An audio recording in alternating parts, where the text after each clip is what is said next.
Denise Luiz. Denise, muito obrigado por teres aceito o nosso convite. Obrigada eu, Ricardo, eu que agradeço.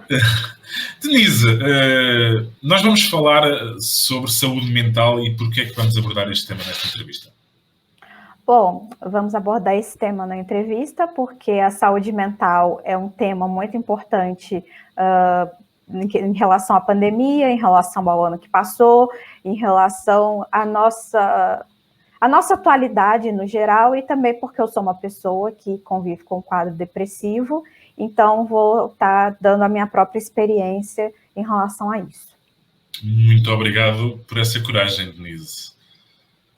Sim, eu não tenho, assim, vergonha de compartilhar sobre isso, porque eu acho que é um tema que tem que ser debatido e conversado para acabar com o estigma da sociedade e para que outras pessoas que tenham o mesmo quadro que eu ou conheçam alguém que tenham, talvez possam se identificar com a nossa conversa e pode ser, de alguma forma, que ajude alguém.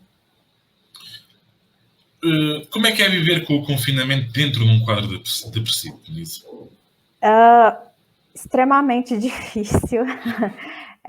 Quando a pandemia começou, eu tinha tido uma melhora no meu quadro depressivo, né? Há um tempo atrás eu tinha estado bem mal, numa condição bem complicada, então com uma terapia, um medicamento, então eu tive uma melhora significativa, eu já estava bem, fazendo planos para o futuro, e de repente veio a pandemia e foi como se jogasse um balde de água fria em tudo aquilo que eu estava tentando evoluir. Então foi muito difícil viver o confinamento e a pandemia, porque primeiro foi uma situação completamente diferente, foi como uma situação que a nossa geração ainda não tinha vivido.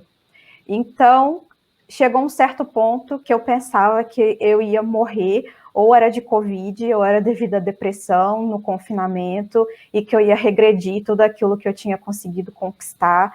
Então, foi mesmo muito difícil, né? A ponto de ter dias que eu não conseguia fazer absolutamente nada. Tinha dias assim que era uma vitória se eu conseguisse comer ou lavar a louça, por exemplo.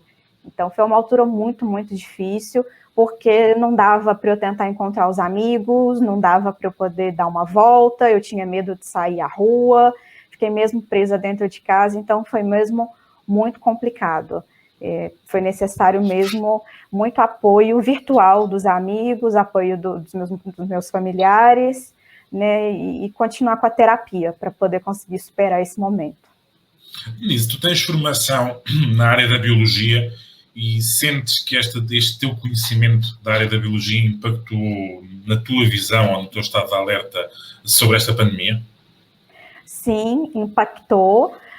Primeiro de maneira positiva, porque eu sempre dei ouvidos à ciência e sobre as recomendações do que fazer.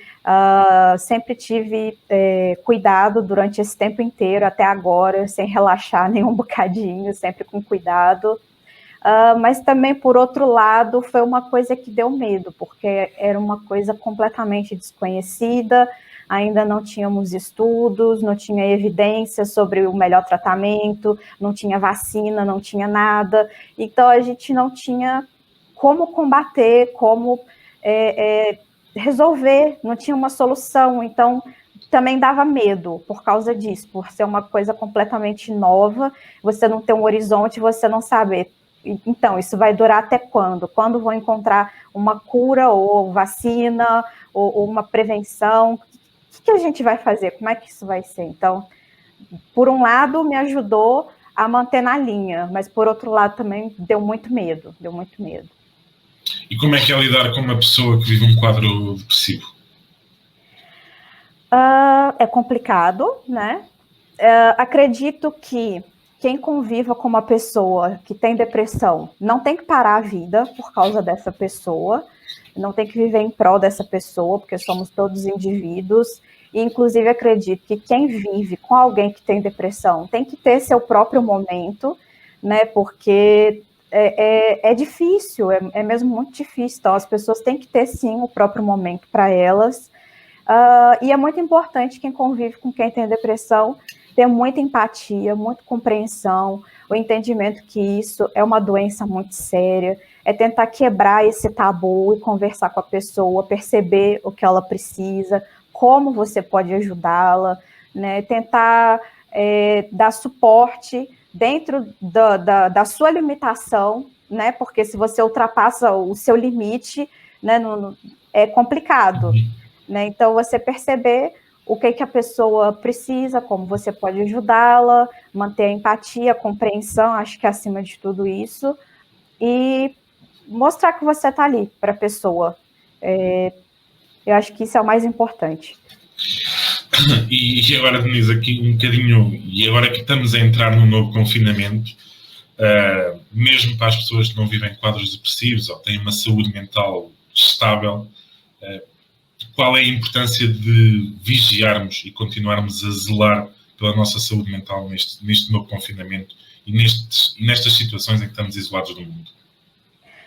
Eu acho que nós devemos focar muito na nossa saúde mental para conseguir conviver com as pessoas que estão com a gente em confinamento e também para poder conseguir lidar com essa situação toda, lidar com o estresse diário. Eu acho que fora da pandemia, a saúde mental é um assunto que deveria ser sempre lembrado, né? Nós temos aquela questão do Setembro Amarelo, mas a saúde mental é um assunto que a gente deveria conversar todos os meses, todos os dias, não devia ser um estigma, um tabu. Então, acho que é muito importante focarmos todos no cuidado da nossa saúde mental. Inclusive, por exemplo, nas redes sociais, quando entrávamos, sempre tinha aquelas pessoas falando que na época da pandemia você tinha que ser extremamente produtivo e fazer um monte de coisas, e faz curso online, faz isso e aproveite seu tempo. Mas é uma situação que estava todo mundo cansado, com medo, sem ter contato com outras pessoas próximas, muitas perderam trabalho. Então, é normal, às vezes, ficar desmotivado. Tá tudo bem não estar tudo bem sempre. Então, muitas vezes as pessoas parecem que têm medo de sentir as emoções negativas e as tristezas, mas isso faz parte de nós enquanto seres humanos. Então, nós lidamos com as coisas boas e também tem dia que nós não estamos bem.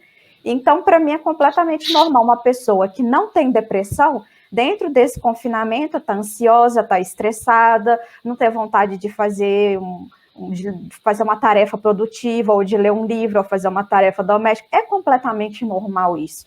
E temos mesmo que vigiar e apoiar uns aos outros e procurar ajuda, se caso você vê que o seu quadro está além do que é aquilo que você consegue aguentar, procurar ajuda, principalmente profissional, né? Porque às vezes a gente foca muito no apoio familiar e dos amigos, mas é muito importante ter apoio profissional. Mas eu acho que a saúde mental é uma coisa que tem que ser muito abordada, principalmente agora durante a pandemia. A gente está entrando agora, né, na nossa segunda quarentena, digamos assim, né? Muitas pessoas nem descansaram da anterior, né, da primeira.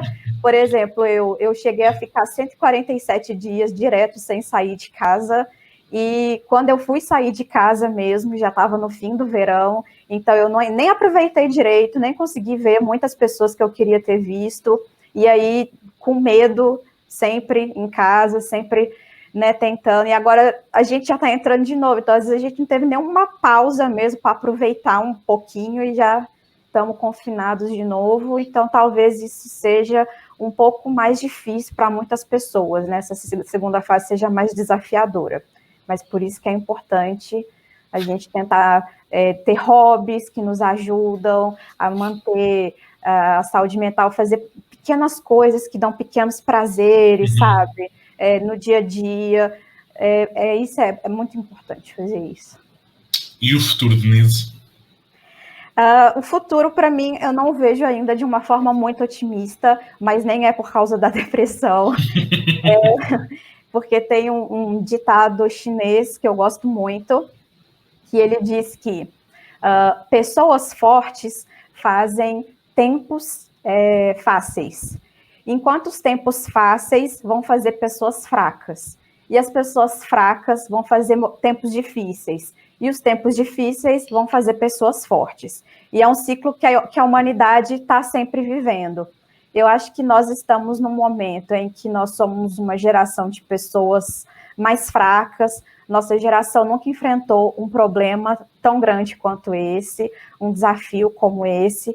Acho que ainda estamos aprendendo a lidar com esse problema, mas para poder voltarmos a ter um futuro próspero, um futuro melhor, eu acho que ainda precisamos aprender muita coisa. Eu acho que, mesmo que durante a pandemia houve muitas pessoas que se entreajudaram, pessoas que ajudaram quem estava desempregado, passando necessidade, mas, no geral, eu acho que ainda faltou muita empatia, ainda falta evoluirmos muito para poder a gente ter um futuro melhor. Por isso que eu não acredito num futuro bom a curto prazo, né? E me entristece muito ver que muitas pessoas que são o nosso futuro, que são mais jovens do que nós, não estão se importando, não se importam em usar máscara, não querem tomar vacina, né? Continuam negando a ciência, essas coisas todas. Então, é muito difícil pensar num futuro bom enquanto a humanidade não é boa. Então, acredito que nós precisamos focar muito em sermos pessoas melhores, melhorar o nosso redor, para aí sim a gente ter um futuro melhor enquanto humanidade. Denise, quero desde já agradecer a tua disponibilidade, agradecer a tua coragem por esta entrevista e muito obrigado mesmo. Eu que agradeço, foi muito bom ter essa conversa aqui contigo. Tudo de bom no projeto e muito obrigada. Obrigado, Denise. Até uma próxima. Até a próxima.